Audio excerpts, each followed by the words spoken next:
The yeas are 60, the nays are 40. 3/5 of the senators duly chosen and sworn have voted in the affirmative. The motion is agreed to. This really makes economic sense. The legislation just passed. It's so important because it's a good investment. Mark Zandi, John McCain's chief economic advisor, said we get $1.61 in return. CBO announced it's almost $2. The average benefit is $309 a week, but it is the difference in too many families of whether or not there will be a roof over their heads. They need these benefits. And the idea, the display over the last several weeks and months of delaying and delaying and delaying is unacceptable. Finally, we have a respite from the obstruction.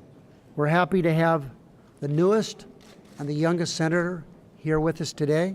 And what was glorious is the very first vote that he had to cast, he cast in order to make unemployment compensation available to over 2.5 million Americans and their families. And he was that 60th vote. I could not feel more privileged than I do to have taken my first vote as a member of the United States Senate.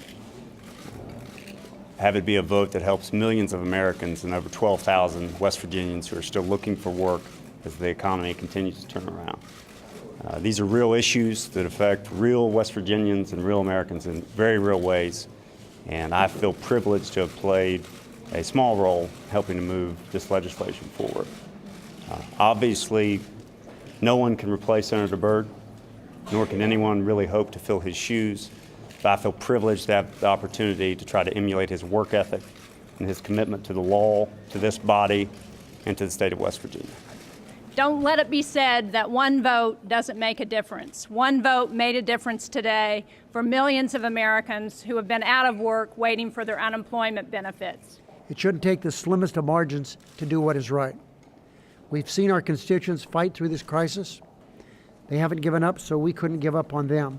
That's why we kept pushing, and that's why we'll keep fighting on other issues in the future.